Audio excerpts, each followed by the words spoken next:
So as you know, this is Straight Talk, and as you know, we do at Good News Jamaica, we just flesh out all the different things that we see are positive and growth oriented with Jamaica. So we're here with Miss Opal Levy. Hi, Charles. Of Sisters Inc. And hi, Opal. I wanted to talk to you, just rap with you about what you are seeing with entrepreneurship here in Jamaica. So thank you for sitting with us. Thank you for having us, Charles. Entrepreneurship in Jamaica, Charles, in recent times is really taking on a different dimension. I remember being much younger and stepping into the realm of entrepreneurship, and we never had a lot of support. Apart from the fact that you might have a self-start fund, and the banks who will now and again look favorably on a startup. We never had this level of support. Now you have a lot of institutions that are created not only by the government but also by the private sector that are working to support the entrepreneurship ecosystem in Jamaica. So we have come a long way, and as such, I think the entrepreneurs who are now operating in this space should be very grateful for the strides that we have taken. But we must know, though, that we have a long way to go, because I think many times our entrepreneurs believe that I have an idea, my next step is money. And it's not necessarily so. And that is why you have players like Sisters Inc., the JBDC, and these other organizations in the space to sort of fill that gap. But it becomes incumbent on the entrepreneurs to step into this space and try to understand that which we are trying to explain to them and try to coach and mentor them on, so that they themselves can build upon their ideas and transform into a great business. So then you're saying that entrepreneurs, it's one thing to have an idea. It's a whole other thing to have the mechanism around you to make that idea become a reality. That's true. As far as a business is concerned. That's true. Because there are a lot of businesses, there are a lot of ideas that don't make money, right? And as far as entrepreneurship goes, the goal is to make money. The goal is to make money. So, but not every idea can make money by itself. Right. Okay. So, how in this atmosphere, you say space that we're in, space meaning Jamaica, how receptive have you seen of entrepreneurs of this reality that it can't just be an idea, but there must be a push to understand the workings of running a business, having a business, and what all the different things of a business. All right, so it's very hard to measure, Charles, and let me tell you why. Because you have persons who have a particular skill set who come into this space and say, I want to start my own business. But they might be a very good stylist, or they might be a very good makeup artist, but they don't have the business acumen. Okay? So when you start to step into the space of discussing how you run a business, there is this apprehension. And we also find it a lot with creatives. And the thing is that a creative must have a very good either business mind or a very good person who supports them on the business side, because they are the ones who help them to monetize what it is that they have. Okay? So we are seeing some traction. We're seeing persons saying, yeah, I've seen where last year I've said to somebody, oh, you make great sandals, but these are the things that you need to do. And this year she's back in my office saying, not making it. Have you done these things? No. You understand? And I get the realization then is that when I step into this space and go, really, I need to do a lot more work. I just can't say I have an idea, let me make a prototype, and then the customers will buy. There's a lot more to entrepreneurship than that. There's a lot more to business than that. Give me some examples of what that a lot more would look like. Okay, so first of all, for me, the most important thing in business is a value proposition. So you know that you have there's a pain out there, and your product is a painkiller. So your product is coming in to solve that problem, but you're not the only one with the idea or with a particular idea to solve that problem. So now you need to step into the space as to say, what is the gain to my customer in choosing this particular, in choosing my product? So let us use a live example. You know, you have that spray that they use when the athletes are on the field and they get hurt, and it's spray and it gets get an immediate relief.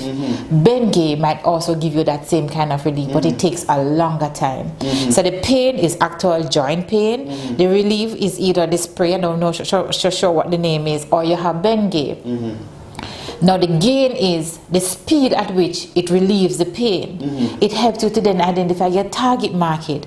So therefore an athlete will go after the spray, but maybe an older person with joint pain who there's not this need to hurriedly get rid of the pain might go for Bengay. You understand what I'm saying? Absolutely. So you have to understand very well the pain that the customer that you are targeting is having. Understand why your product is a solution to that pain. Understand the gains that the customer will derive from using that product, and then understand fully exactly who you're targeting. All right, so there's okay, fine. You have someone that does great at something, Right. underwater basket weaving, whatever. But they know that there's a niche market that wants these baskets that were weaved underwater, right? I wish you could use a practical example. Okay, But underwater weaving is a little rough. All right, so nail polish, Right. right? There's regular nail polish with just painting on, and there's nail polish that hardens your nail and makes it better and things of that nature. So in Jamaica, they find someone who can make the nail polish better locally, so you don't have to deal with import costs and all these things, right? They have the product. They know there's a niche market. How do they, other than going on the roadside and say nail polish, nail polish, nail polish, how does that turn into a business that is now island-wide, you know, or rather than just locally in your farm, in your local pharmacy? And so that is where the work is, Charles. So the entrepreneur has to do a lot of surveys and the focus groups and have a good understanding of exactly who is out there and why it is that they need my product. Now, before we never had things like Google and all of those stuff that can help you do surveys quite easily. Survey Monkey, send information out and then understand what it is that the customer is asking you for. Now, just doing a focus group and getting the information from the focus group might not necessarily direct you in the correct direction that you want to go, but you have to take that information and see what it is that the customers truly and honestly need. For example, I was reading an article just recently about a gentleman who was doing a particular product, and the focus group said make this, I think it was milkshake or something like that. I don't want to quote it, but like it said, make it thicker. Or whatever. And then when he actually got into the space and made it thicker, etc., etc., his sales fell. But then he had to understand why it is that the customers were saying to make it thicker. Maybe they wanted it to last longer. Do I offer a narrower straw instead of a wider straw? You get me? So it's all of this analysis that you have to do to fully understand why it is that I now need to do this particular thing to get the customer that I want. All right, so, and one more thing, and pricing your product is also very important, because a lot of people believe that I need to price my product, I need to put on the lowest price. But because you put on the lowest price, your target market might look at it and say it's not good, that's why it's so cheap. You get me? And then they don't buy it. And then somebody else might look at it, but that's excellent quality. Why is it so they might think something is wrong because you're selling it so cheap? So all of these things, Charles, play a very, very important role for you to decide what product you're going to who your target market is and how you're going to be pricing it to them. So all right, a lot of good information. I mean, obviously, anybody that is watching this now is gaining a lot of information. But in Jamaica, how is that practical? How does an entrepreneur then get that assistance if they don't know how to do Survey Monkey, or they don't know how to do these things? How does an entrepreneur in Jamaica get that assistance to do that? Where do they look? Well, there are so many places to look. Apart from the institutions like a Sisters Inc., a Branson Center, or the JBDC, where you have consultants who will actually help you to do that, you can actually go online and research it. Okay. Yeah, it's very easy as that. Just go online and research, survey instruments, and actually see which one will work for you. Now, the challenge that I think that a lot of entrepreneurs might have is that they might not have the database to send the information to.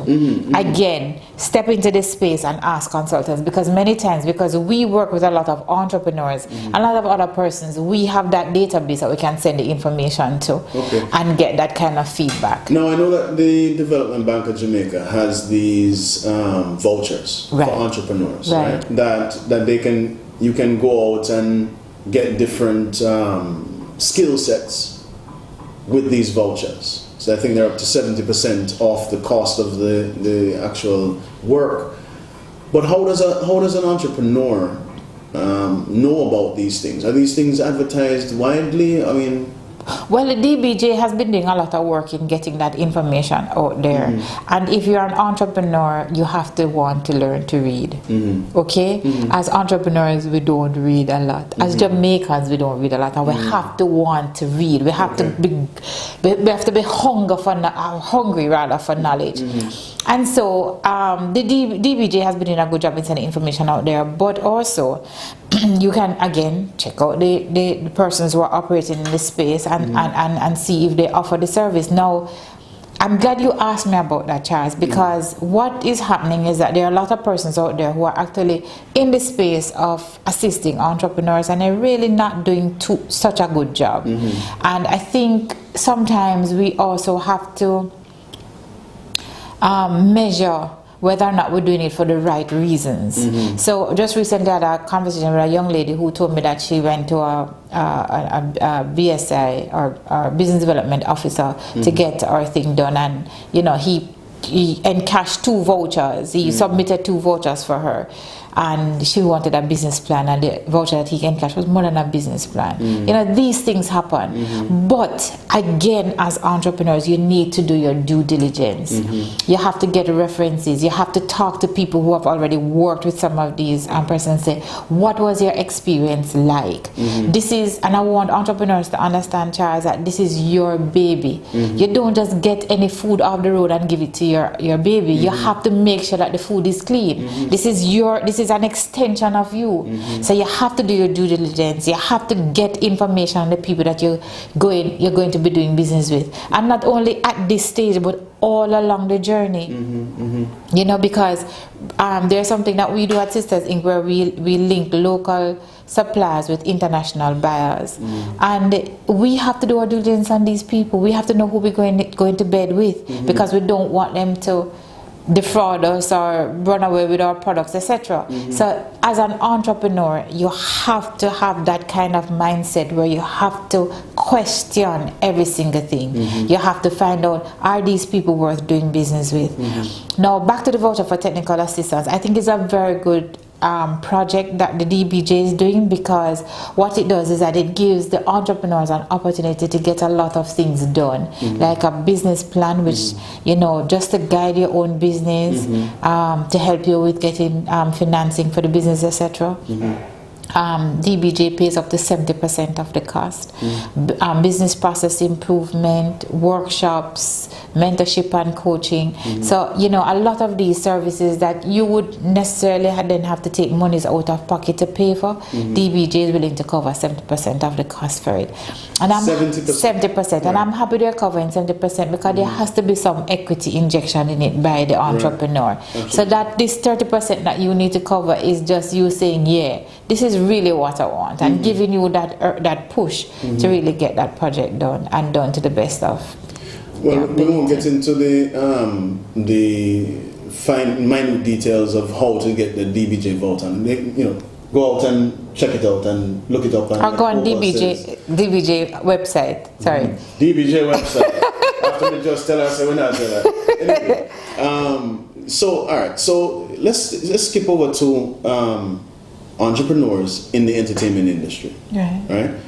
As you said, there are many people who are creatives that, they can sing, they can dance, they can do whatever it is. I have a certain, not that I can dance, but I have a certain space in my heart for the dancers of Jamaica, that they're not making money for the dances that they're putting on. I mean, they really have to go through a whole heap of grind and stuff just to get a little pay, right? Just even get on a video and then get the residuals from that video. It is very hard.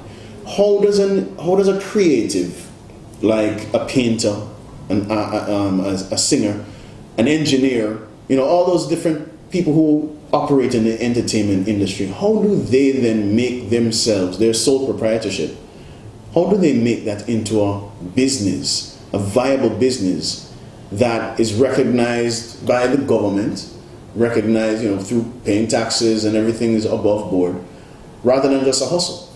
Okay, so as with any business, Charles, it is very important that you have structure. You have to put structure in place. So the first thing that I would encourage a creative to do is to get your business registered. Whether it is you're going to register it as a sole trader or you're going to register it as a company, a limited liability company, get it registered. But Charles, the same way that somebody who is selling a juice on the road need to come up with a value proposition or what it is that I'm going to do differently. The same thing happened to creatives. As a dancer, if you're going to be out there and doing the same kind of dance that everybody else is doing, nobody is going to want you because everybody is doing it. It's like if everybody's selling bag juice, the choice is who do I go for next? Same $50 for the bag juice. But you have to then take your craft and you have to hone it and you have to do your research and see what it is that I can do that makes me different. And the difference is not only in the choreography of the dance, but it also in your own branding. You understand? What brand am I putting out there? How are people seeing me on my own personal Facebook and Instagram pages?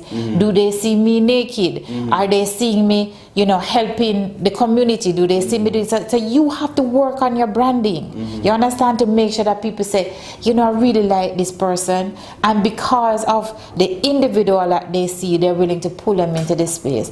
And a lot of creatives will tell you that because of who they are, people ask for them because they're a good person or they're a nice person. That's one. But in terms of the product that you're putting forward, it has to be different than everybody else in this space. And so that is how entrepreneurship becomes difficult, because if you're going to put the same product that everybody else is putting out, then nobody's going to be pulling you. You get what I'm saying? So you really have to be different, be better. And what I find with us in Jamaica is that we like to copy. So somebody sings a song and we're on the same rhythm and we're on the same this. Be different. Step out into that space. Take a risk. That's what entrepreneurship is all about. Take a risk. How am I going to make my dance moves a lot more interesting than somebody else who's already in the space? So okay, you as an individual, you have the right personality. Your personality is shown online or wherever you need to show it, and people are drawn to you. Yeah. You can dance also, and you use that. You use those two things to get more attention, to be pulled into projects. How does that turn into money? Okay, so then you have to. So you all of that comes together, then you start to market yourself, and that is where you have the business mind that needs to be behind the creative. Is how do I market myself so that persons will want me in their space? Also, you need to understand the value that you bring to the table. Now, you can't just go and say, okay, I'm going to charge $20,000 for me to do a performance. You have to know why you're charging that $20,000. What it is that I'm bringing to the table that is worth that $20,000. And then your person who is marketing you understand the value, understand everything that you're bringing to the table, and they then go out and market you. So they go to organizations that are representative of you also. So therefore, it's just like how we spoke earlier about understanding your target market. It's the same thing for a creative. You have to say, who are the persons that I'm going after? And I'm a little weary about maybe talking about the fact that if you are, say for example, you are a dancer and you want to operate in corporate Jamaica, so at different events or whatever, you have to be careful of some of the events that you're going to sign up for, because these people are going to say, oh, but I saw her or him or her. You get what I'm saying? So it's all about your branding. It's all about how you market yourself to the public, and then people want to be in that space with you and enjoy being in that space with you. And you don't only hone the skill of dancing, you have to be a good conversationalist. So you must be able to talk and communicate with the people who are in your space also. That's a lot of good advice. A lot of good advice. I always love sitting down with Opal because she always keep it real, and you know how we do. We love to talk with real people. So I just want to ask a couple more questions, and then we can finish because I know you have to get back to your work schedule. But as far as Sisters Inc. is concerned, Sisters Inc. I have realized that Sisters Inc. is a very down to earth, very grounds operating organization that wants to build you from the ground up. Explain how Sisters Inc. would take an entrepreneur in, and how is it different than the experiences anywhere else? Okay, so for us, I think we lead with heart. And I think that is the essence of Sisters Inc. When an entrepreneur comes to us, I'm very, very honest with the individual. I'm not, if the person comes to me with an idea and I don't think that the idea is worthy of exploring, I will say to the individual. Or I will also say, think about it this way. You know, you want to do this particular product, but is it innovative? Are you doing something different? How are you going to monetize this? So these are some of the questions that I like to ask my entrepreneurs from the outset. And as we go through the process with the entrepreneur, Charles, what we don't let go our entrepreneurs at all. Because I can give you an example of an entrepreneur without getting into too much details. He came and he formed a part of our boot camp. He did very well in the boot camp, and he came to us. We did a business plan for him, and then I saw in the news recently where there was a program that he should be a part of. So we at Sisters Inc. we called him. We told him that we're going to make him become a part of this. And we wrote a letter to the authorities, and they said, oh, they are not, and you know, they took a little while to come back to us, but we were on them every single day. And then they said they are not the ones responsible for it. They're sending it to another authority, and we were on them every single day until they called us in for a meeting. And we told him, you know, we had a meeting. He went in and he did a wonderful presentation, and now they want to do business with us. So the thing with us, with Sisters, it is not that we just say, okay, we're going to help you to do this and we'll let you go. We keep our ears to the ground. We say, what is happening in the space for you? And then we say, listen, this is happening, let us get you into that space. Let us help you to forge these deals. Let us help you to do the presentation to these guys. Let us help, you know, we try to help them along. And I'm very excited about it because I remember that meeting that we had with him, and the persons who we presented to were blown away by his presentation. And somebody in the meeting said, I never knew we had this level of R&D in Jamaica. You know, and so for that, very, very heartwarming for me. So I think that is what makes Sisters Inc. different from a lot of other organizations. Yes, we make money from this, but it's a lot more than just the money. For us, is making sure that whoever we touch, as in our slogan, which says we try to leave an indelible mark, anybody that we touch, we want to make sure we carry them through the full gamut. But however, you also want to go along, you need to go along that journey too. You want to go along that journey too, because we don't want to be pushing you and hauling you along the way. We want to be walking hand in hand with you to get there. And so we see ourselves starting you from the ideation process, and we go through, we provide the mentorship, the guidance. We have a little template that I've done through research, because I've read like about 3 books per month, because what I try to do is also prepare myself for that engagement, and I make sure that I have a little template that, you know, they answer questions, we see where their minds are at, we see who they're targeting, we try to guide them, whether they, you know, you think you might need to go this way instead of going that way, and you know, just to help them along the journey. And then we also have the opportunity of putting them in front of investors to say, are you particularly interested in this? And then our summer showcase that we had recently, where I leveraged my relationship with a lot of gentlemen and women who I met in corporate Jamaica when I was there, to say, come into this space, you've been successful, you've done it, you've made it in this harsh economic environment. How can you then help these guys who are just now starting out? You know, give them some hope, give them some direction, give them some guidance. And they turned up. They showed up for the entrepreneurs. And as I said to them at the summer showcase, it's not about 1,000 persons coming in and buying your products. It's that one person who is a mover and shaker in Jamaica buying a product from you, and then able to tell others about this or to guide you, to say to you. And then we've had some of these gentlemen and women who came in as inspirers, who have sent me emails to say, send me the name of this person, send me the contact details, because now they want to forge a relationship with them or put them into a space where they themselves can actually grow and develop.